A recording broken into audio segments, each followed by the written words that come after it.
Hey folks, this is Tim Dugan from Radio TCX doing a commentary video. We decided to do something a little different this week instead of the podcast. Wanted to try out another commentary video. Some of you who have been following the show for a long time know I did this a couple years ago. Kind of looking at a game after I played it. We've sped things up here so that you won't have to watch the full 75 minutes, but I'll talk about each turn, my decision process, what I'm thinking, and hopefully you can learn something both from my good decisions and from my bad decisions. But I think this will be kind of a fun way to look at an X-Wing game. It's very different to do commentary during a live stream game versus doing it after the fact when you could really look at things more objectively. Because in the moment, sometimes a decision seems like it's the right call, but you'll kind of learn over time that, you have to look at the big picture of the game. So hopefully we can look at that here today.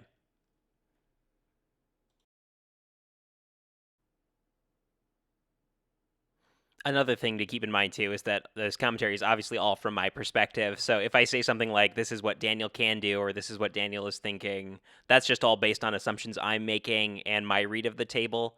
If Daniel wants to record his own commentary video, I'm happy to send him the video footage for that. But keep in mind that I'm just going to give you my perspective on things. So I might say things in a very confident way, but it's just all about assumptions I'm making while I play the game.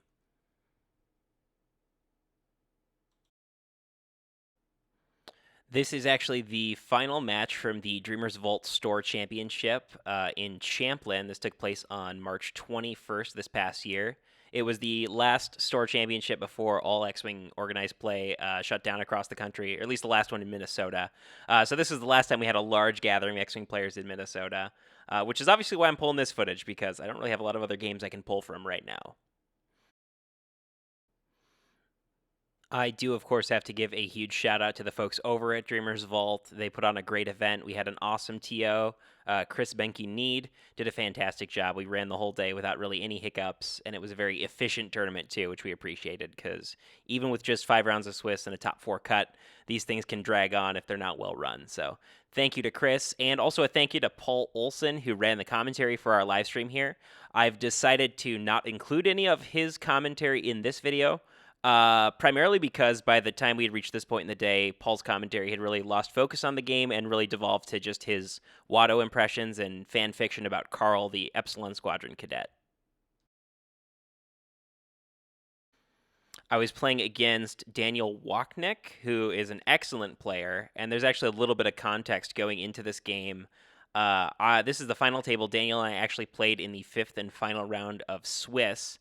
And he actually just completely crushed me in that game. Got some really good early damage on Von Reg, and then the game just fell apart for me afterwards. So I guess for my own ego, I have the benefit that this is the only one we have recorded, so this is the only one I can talk about. But I had a little bit of prior knowledge knowing about how Daniel's going to play going into this game that I think actually did end up helping me in a big way.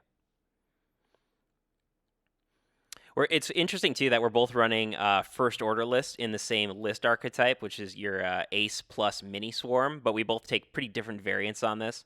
Obviously, I've got Von Reg with a simple loadout of Daredevil plus hull upgrade, and then the 4 Zeta Squadron survivors. This has been a pretty reliable setup for me. I was kind of new with Von Reg at this point, but I've been flying multiple TIE SFs for a long time, and have really found a lot of value in having the split firing arcs. Obstacle placement was a little interesting. Daniel cares, I think, a lot more about keeping his ships in formation, where I don't care so much with the TIE SFs. If they have to break up, that's fine. I have that rear firing arc, so I just mostly want to keep shots on the opponent. Since Daniel's only got the forward firing arc, he's going to want to keep them together so they can get the firepower focused early on. I formed a little bit, you'll see in the center of the mat, a kind of a triangle there that was going to limit him a little bit more. Not that it would have too much of an impact because we don't have any asteroids out there, but I want to create whatever mild inconvenience I can for him because, passing over a gas cloud doesn't have a huge effect, but it could provide a little extra cover for my Von Reg, and if he loses some actions, he really only has the one source of attack modification with those TIE fighters, so if he can't take a focus, that means less damage on me.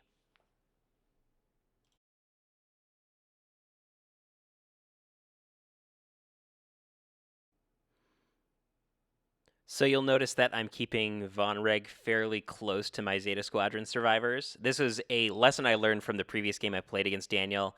Daniel's Kylo's got a pretty aggressive loadout of instinctive aim, advanced optics, and proton torpedoes. So even though he's moving at a lower initiative than Von Reg, as long as he's got Von Reg in arc at range 2 to 3, he can spend a force to fire off those proton torpedoes. And even without the target lock, thanks to advanced optics, if he has a focus token, the likelihood of him getting 4 hits, one of those being a crit, of course, from the torpedoes, is fairly high. So this is a pretty big threat to Von Reg, whose only real defensive modification is having the focus token. And since I'm not going to get the extra defense die at range from the torpedoes, if he gets one good shot on me, I could easily take 2 damage. And if I take more than that, that means I'm going to get a crit on Von Reg early on, which is what happened in the first game we played that day, and it kind of crippled me for the rest of the game. So I'm being very aware of that. I want to make sure that if he moves in aggressively against Von Reg, I'm able to have those SFs there to put some pressure on Kylo.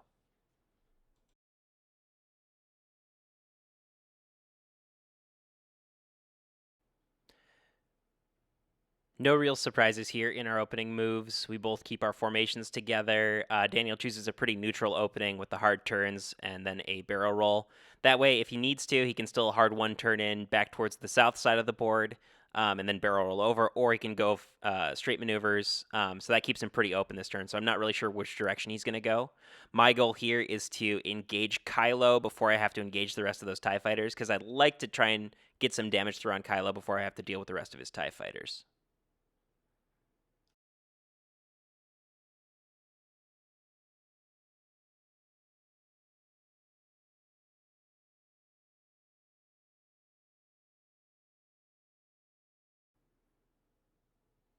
Daniel picks some fast straight maneuvers with his TIE fighters, which is good news for me because this lets me know that they won't be engaging this turn or the following turn. So I have at least 2 turns here before they're actually going to be in the bulk of the fight. So that gives me some time here to put pressure on Kylo.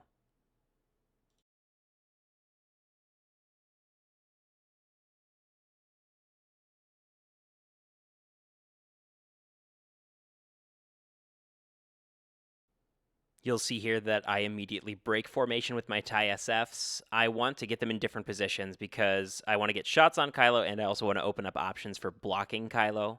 If I can deny Kylo his focus token, that's going to be a huge boost to trying to get damage through. One of the problems I'm going to face is that really the only way I'm going to get damage through on Kylo is by getting a lot of shots on him early on. He's got 2 force charges plus a focus token potentially, so it's going to require a lot of shots to get through all that defensive modification. And as the game progresses, if I start to lose ships, I'm not going to have the firepower there to get through those defensive mods. So I know the bulk of this game is going to swing on how I can handle Kylo without losing Von Reg.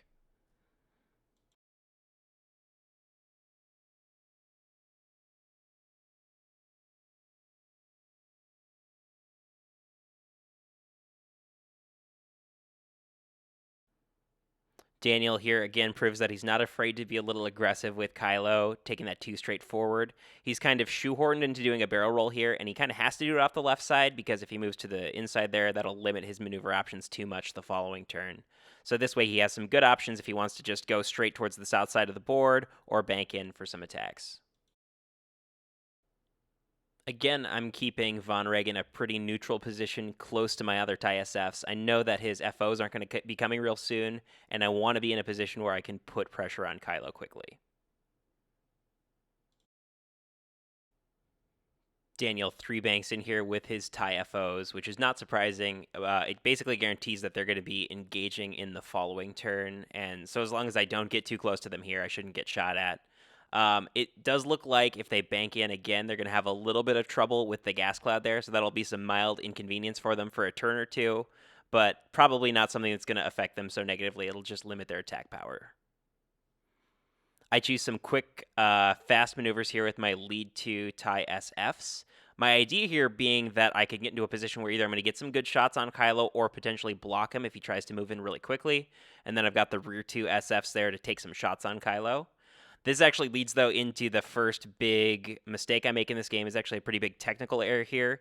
When I was looking at Kylo's position, I had quickly dismissed it that he wasn't going to be able to take the hard one turn in there towards the gas cloud, when in fact he clears it pretty easily. So I call that a technical error because if I would have spent some more time evaluating it, I probably would have seen that it would fit.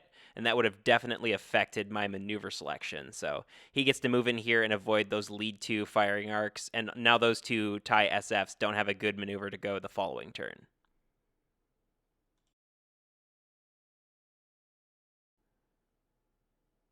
Getting surprised by Kylo's 1 hard into a focus link to boost also makes Von Reg's maneuver pretty rough here. I was definitely expecting Kylo to be closer to the south side of the board, so I thought I might even get a shot here on a blocked Kylo.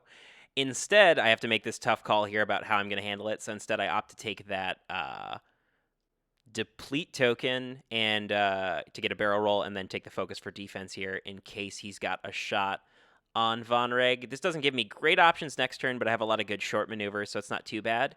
Thankfully, this just clears me out of range 3 from Kylo, so Daniel instead opts to take a torpedo shot on one of my TIE fighters.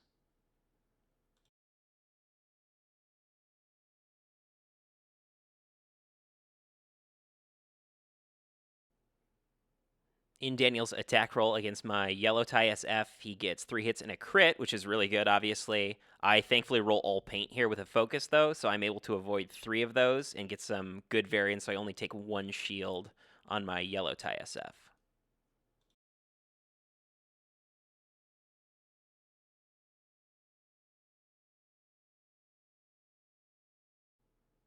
My return shots, as expected, don't do anything to Kylo with the obstruction and the range 3 there. Yeah, I'm just in a rough position going into next turn, deciding where to move all my TIE SFs, because I was definitely not expecting Kylo to be in that position.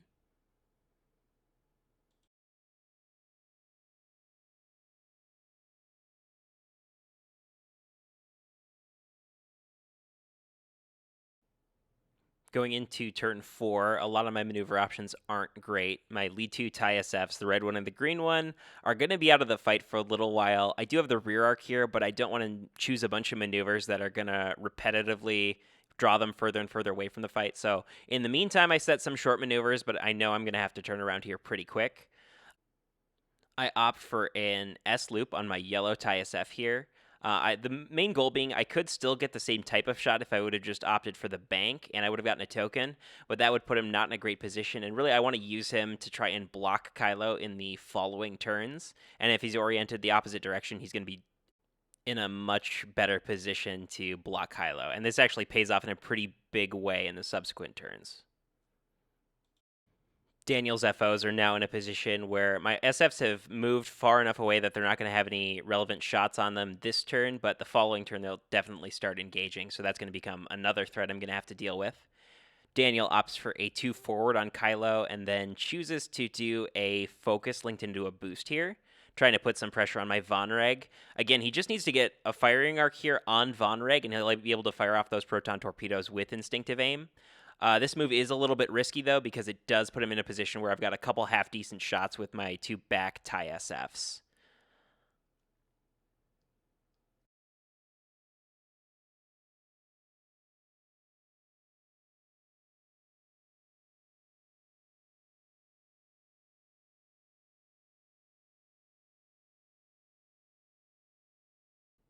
My options with Von Reg here were not amazing. I could have done the hard turn in towards Kylo, but that just means I'm going to take shots from Kylo and from the SFs and probably take a lot of damage.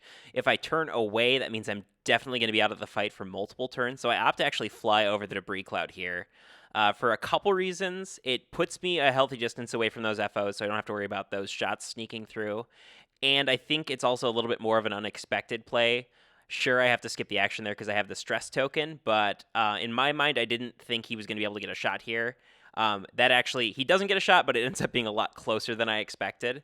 So I'm a little bit lucky that he doesn't catch the arc here, because if he was to catch the arc and fire off those proton torpedoes without a focus token on defense, I would expect to take 3 to 4 damage from the torpedoes, which means effectively that guarantees a crit would get through on Major Von Rig, which would be really bad news at this point in the game.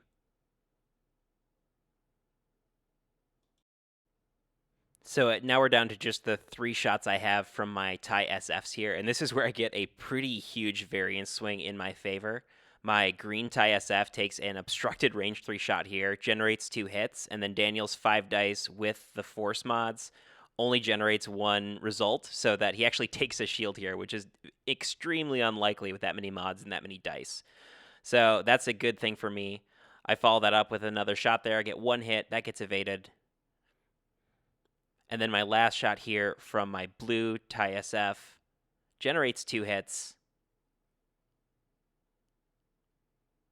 And Daniel also gets 2 blanks there, so he takes another shield, which is really big for me. And it's easy to attribute that entirely to good variance on my part, and I'm not going to discount that. But you also have to keep in mind that that was a risk Daniel knew when he took the boost on Kylo to try and get the better shot, and that ended up not paying off for him. If he had not boosted, he actually wouldn't have gotten shot at by blue at all and potentially taken less damage or no damage. One of Daniel's FOs here does tag my blue Epsilon Squadron, so he gets a little bit of revenge, but not nearly enough to compensate for the 2 damage on Kylo.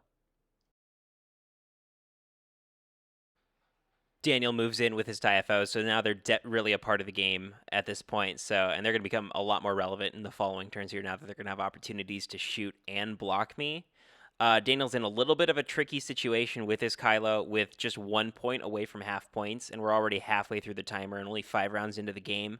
Without any ships getting removed, it doesn't look like the pace of the game is going to increase, which means that those points are going to be the determining factor, and it'll probably be a pretty tight point margin. And Daniel knows this, so he's got to be a little bit more protective with Kylo at this point. He can't risk as many aggressive plays.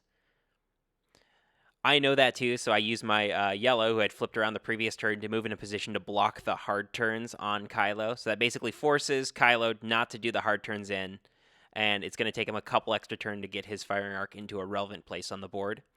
My lead 2 TIE SFs on the front end there towards the right side of the board kind of don't have a great place to go, so I move the green one to the left so it can move in to start annoying the TIE FOs the following turn. And then the orange one I flip around and barrel roll so that one can start to be relevant in a turn or two.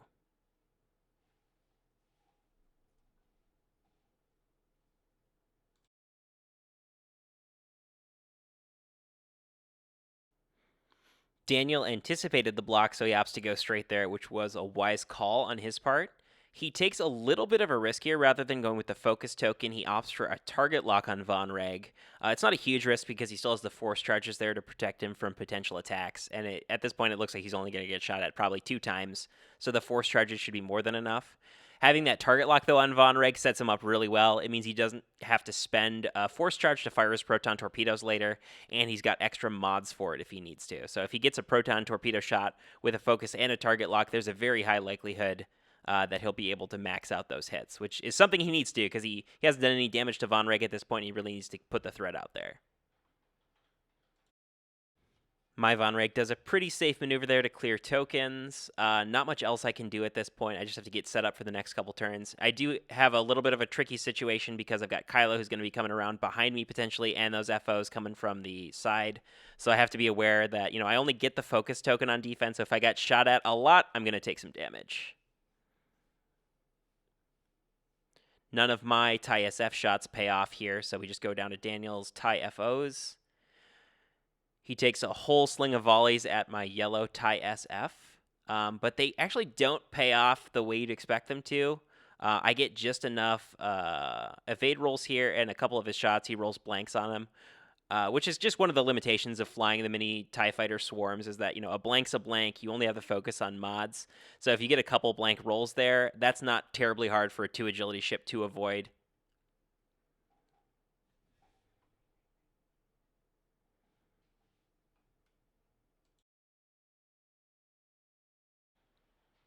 After all those shots from Daniel's TIE FOs, I only end up losing 1 shield on yellow, which is another good turn of luck for me there.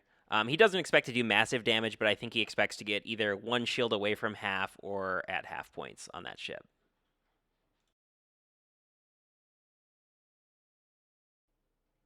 So something that surprised me a little bit here is that most of Daniel's FOs opt to move towards his board edge, putting pressure on my green TIE SF.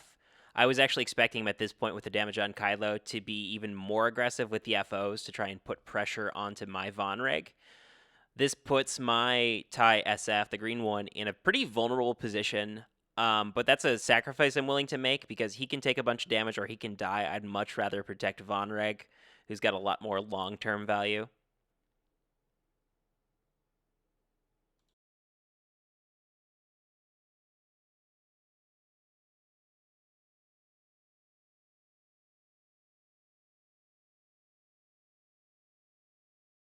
My orange tie SF here takes a hard turn in, getting ready to engage in the fight the following turn. This leaves me options either to move in towards Kylo, depending on where Kylo ends up, or turn in and start taking shots at the tie FOs. My blue SF moves in towards the FOs, and I opt to take a barrel roll here because I'm thinking ahead and I want to clear space for Von Reg. The one tie FO that Daniel didn't move towards my SF on his side of the board is going to be able to get a pretty good shot on Von Reg. And even if I've got defensive modification, if this is a range 1 shot or even a range 2 shot with a focus, there's potential that Von Reg could take damage from that. So I'd rather avoid that if I can. Yellow again here, proven it's worth moving into a position to block hard turns from Kylo. So that S loop I took earlier really paying off in a big way here. Kylo does perform a turn maneuver here and bumps into yellow, not only denying a token here, but denying another shot on me, which is huge because I'm happy to sacrifice using yellow as a offensive output if I can just continue to upset Kylo's maneuvers. I choose a 3-bank here with Von Reg, and then I'm in a position here where there's a pretty good range 2 shot coming at me from Daniel's FO, and I have to make the tough call here. I actually opt to do the ship ability to get a barrel roll here and then use that Daredevil boost to hard turn boost to the left. So I actually tuck inside all the firing arcs so I don't have any shots coming at me this turn. And I was pretty proud of this move at the moment, but it kind of does not benefit me later on because my position options the following turns are pretty terrible, and that ends up costing me quite a bit of damage on Von Reg. In hindsight, I should have probably just taken the focus token and hoped that I roll at least 2 paint results.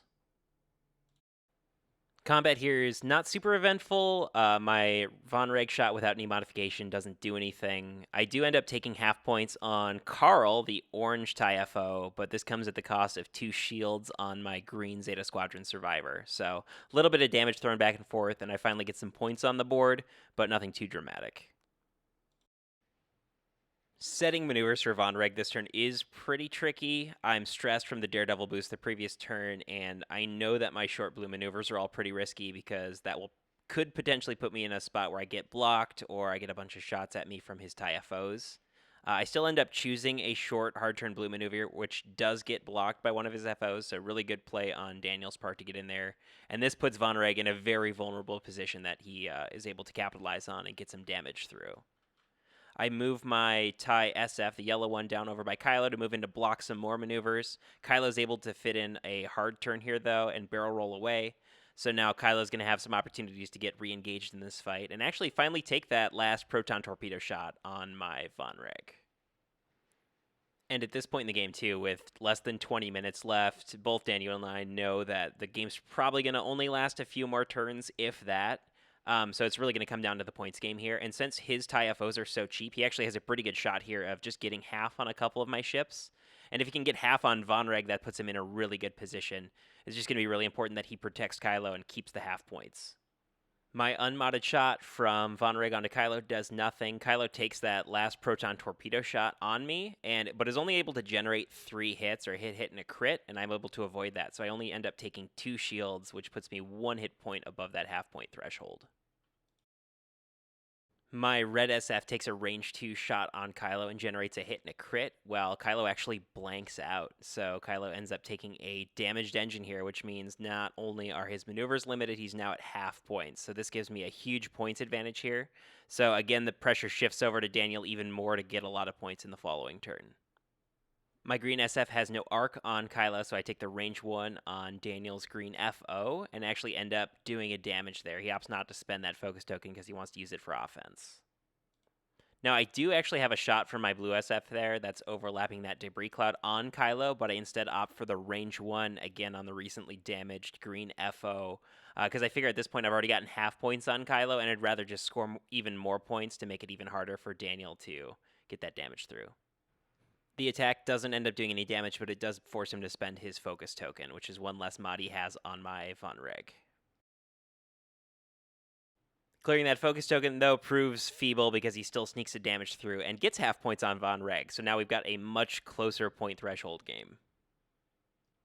Daniel's pink FO does have my Von Reg in arc, but his range 1 shot unmodded ends up doing no damage. Daniel's orange FO, aka Carl, the Epsilon Squadron Cadet, does have an obstructed shot against Von Reg, but it's so unlikely to hit that he instead opts to shoot for my green SF, which actually does end up putting a damage on the SF and putting him at half points. So now we have a much closer margin of 60 points to 49 points. Going into turn 8, we both know that this is likely the last round, given the pace of our game so far and the fact that we have all our ships here and they all need to activate and shoot, and they're all just kind of in a messy situation. The score actually makes things really interesting here. I am technically winning by 11 points, but things can shift pretty quickly, and I know several of my ships aren't going to have good shots. Von Reg and my green and blue SFs are not in a good position to get shots at all this turn, so I'm going to have to depend on some of the others to do the damage I want to do. So I really have to start doing the combat math here, because I know if Daniel kills Von Reg, he'll score 33, and if he gets half on any of my SFs, those will net him 16 points each. Daniel actually makes some really good moves here with his TIE FOs. His pink and green FOs move into a position where they can either shoot an escaping Von Reg or just focus in on my yellow SF to get him to half points, while his other two FOs are in a position to try and get either a kill on my green SF or get half points on my blue SF. The half points on blue is probably a little bit easier to do. So he's in a good position for that, and I don't really have a lot of good return shots there.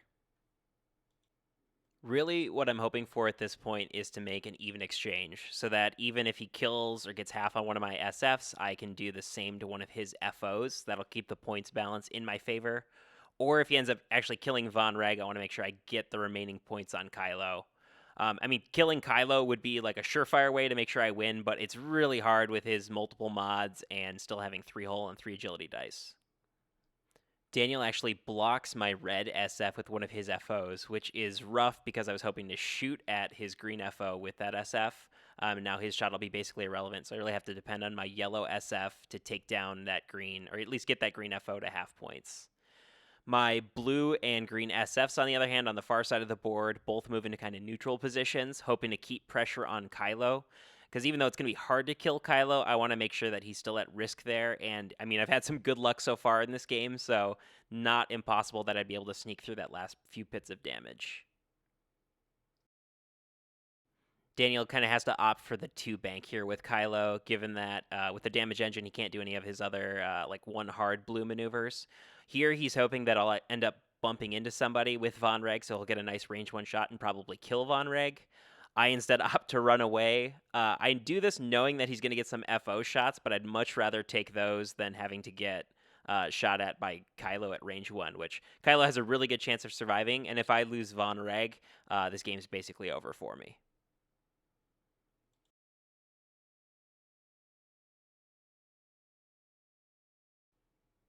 Ends up really not being much of a decision for me to make with Von Reg. My barrel roll isn't going to help me at all with firing arc, so I end up just taking the focus and hoping that my good dice will bail me out at this point.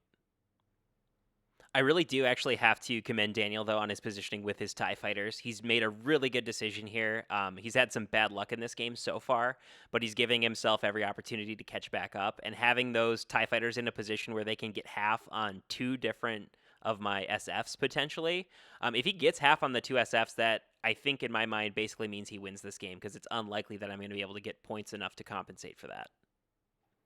Neither my Von Reg nor Kylo actually has any shots at this point, so the entire outcome of this game is going to be decided by our respective TIE fighters. I get a blinded pilot through with my red SF onto Kylo in an unmodified shot. That leaves Kylo with 2 hull, which still means it's pretty unlikely that Kylo's going to die at this point.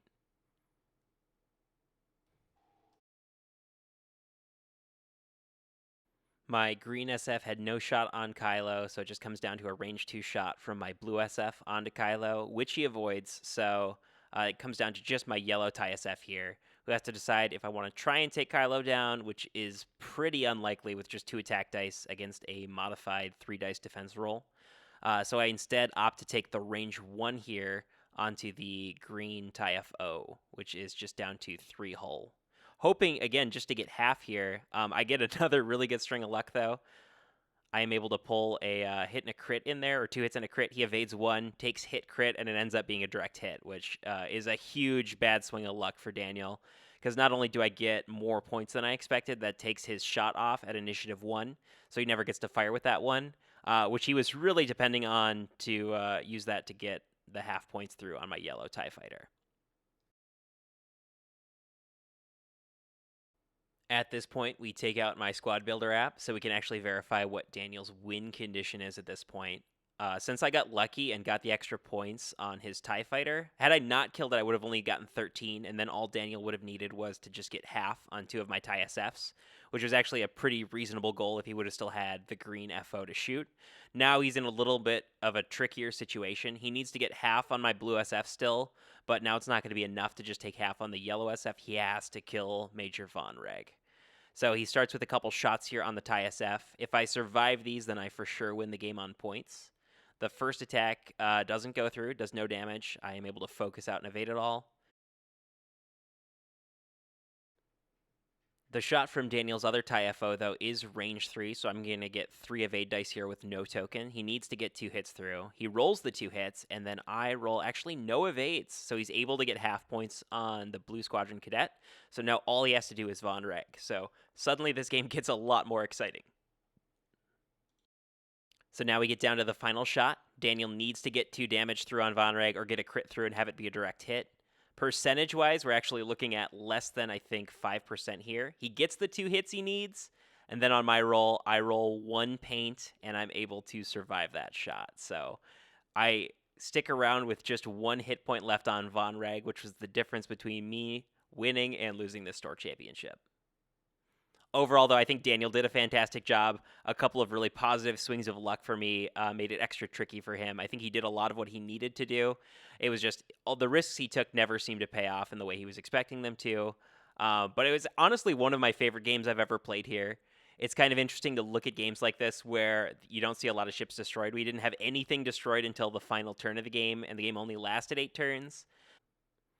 Though I honestly do enjoy these kind of games. They're not always the most exciting to watch, but when you're playing them, they feel very puzzly. And there was a lot of complicated decision making going on between me and Daniel of figuring out, okay, what's the long term plan here, and how do we get out the damage that we need. So huge thank you to Daniel for such a fantastic way to close out that store championship. And we hope you enjoyed this video. Let us know. You can always find our podcast on Podbean and iTunes. Check us out, Radio TCX.